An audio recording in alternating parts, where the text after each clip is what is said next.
Well, my name is Luka Okros. I'm 28. I was born in Georgia. Shortly, I would say I graduated Moscow Conservatoire and Royal College of Music. And for last 3 years, I hold artistic visa in the UK and based in London, giving concerts. I've been to more than 30 something countries. I think China was 39th country I've performed. Yeah, I'm trying to compose a bit. Well, main thing is still, of course, solo performances, but I really love to compose. It started from my childhood, and I try to give some time to it, and we'll see how it works.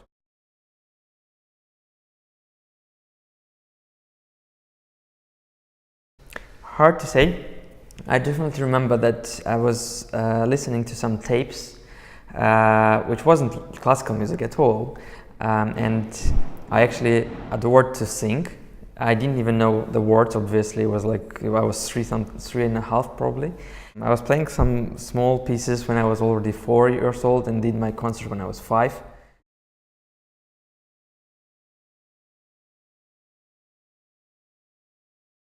It just become like very natural way of expressing myself. I was so small that I don't even remember that something really influenced me. Like, you know, it wasn't a concert or it wasn't some movie or something like that. We just had a piano at home, and very shortly after all the singing stories, I just started playing. I was spending like hours on it, and my parents just really mentioned that, and they asked our friend, who was a piano teacher, to check my pitch, what's happening, is it something I'm really could be good at, or I don't know. So basically it started like that. So it wasn't something like some kind of reason that I started piano.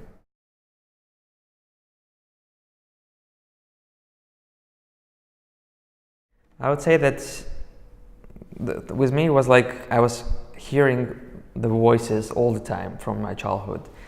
I couldn't go to sleep, and I remember a few times when I was probably 5 or 6 when I was going to bed and I couldn't sleep.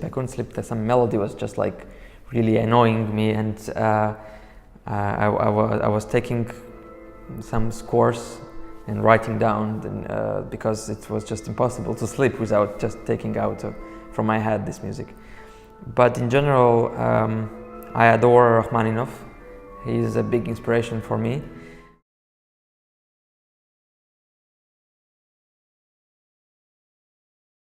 In general, art is very subjective, and what's a big difference that with sports, for example, you go there and you're first or you win or whatever it is, it's like more precise and more obvious. And in music, it's like depends on taste, depends on a school, depends on a personality, how